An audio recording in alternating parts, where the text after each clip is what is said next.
This is Winnie and Timmy from ExtraLivesTV here to give you the casual and the hardcore perspectives on the hottest games in the App Store. This week we're looking at some indie games. All 3 of the games we're looking at today were developed by a total of 4 people. Those are some small teams. Yeah. You ready? Yeah, let's play.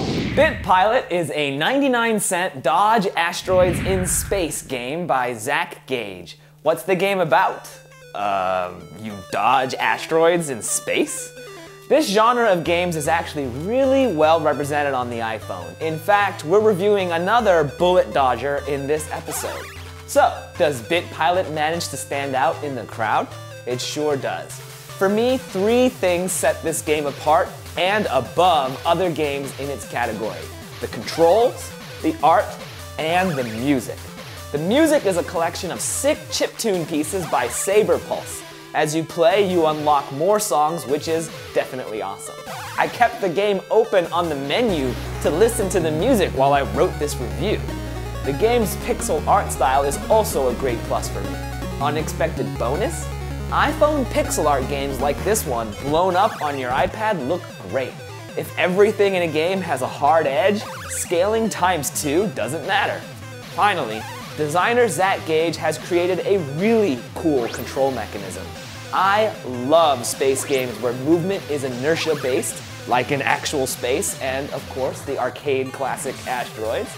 To control your ship in BitPilot, you swipe your thumb across the screen in the direction you want to move. Want to slow down or change direction? Swipe your thumb in the new direction, but also be prepared to fight against the inertia your ship is already carrying. Using both thumbs helps you out with this unique, fun, and when you get better at it, really precise steering method. At 99 cents, I'm an easy thumbs up here.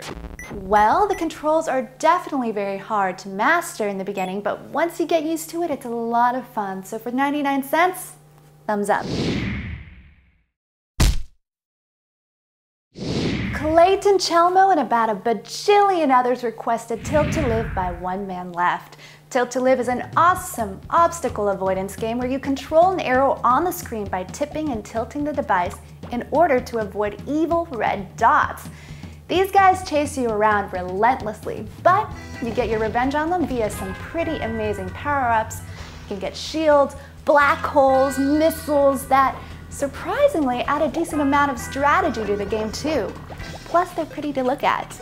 There are 4 modes to this game: the classic mode on crack, gauntlet mode, which is survivor, and a new frostbite mode where you destroy frozen enemies before they unthaw. My favorite is the classic arcade version where you're pretty much just blowing up baddies for as long as you can. The best part about this game is that you're constantly unlocking new weapons as you play, so there's always something new. Now, there is a downside to this game. It's actually pretty freaking difficult. I was actually put off by it in the beginning because the controls were a bit tough to get used to, and I was doing poorly, so award unlock stagnated. But once I got over that hurdle, I couldn't put it down, which might also be another con. So if you do pick this up, be sure to give it a chance. I really like this game and it has great replayability value for $2.99. So it's a definite thumbs up from me. Clayton, thank you so much for pestering us constantly about reviewing Tilt to Live. I love it also. It's a ton of fun. Yes, there's that initial hurdle in terms of getting used to it, but once you're through that, epic. Thumbs up. Eliss, however you pronounce it, is a multi-touch puzzle game by Steph, Thirion. This was a tough game to review. I really like it, but it's definitely not a game for everyone. Even describing how the game works is going to be really hard. Okay, you're in space and planets are popping in out of nowhere. In each level, you have to get planets into squeezars so that they'll go supernova and explode. To beat a level, you have to successfully reach a certain number of supernovas. Squeezars only accept planets of their same size and color, which means you need to split or join planets of the same color to fit into the squeezar. If 2 planets of a different color end up touching each other during a level, you lose life. If you run out of life, game over. After a supernova explodes, you can collect the stardust that appears to refill your life bar. Now, I haven't even mentioned the suns and the vortexes. Are you confused? Hopefully the video behind me helped you understand. Look, this game is really fun. The sweet joy of using more and more of your fingers to keep things under control is hard to describe, but it also gets really difficult, like really difficult. Also, the pixel art style and music are great, definitely right up my alley. So why did I say this would be such a tough review when I clearly love the game?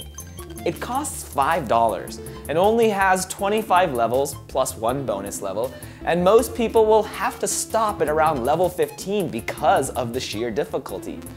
Bottom line, thumbs up from me for the game. It's also really great when you have a friend to chip in their fingers as well, but it's definitely not for everyone. Well, you see, most people stop at level 15. I stopped at about level 1, so guess what? I'm gonna give this a thumbs down. Man, I was all about the indie titles this week. I was giving them all kinds of love. Every game got a thumbs up from me. Well, how about giving us some lovin' by subscribing to us on YouTube? Yeah, thanks for watching. See you next week. See ya.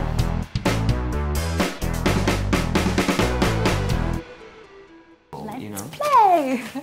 Oh my god. Okay.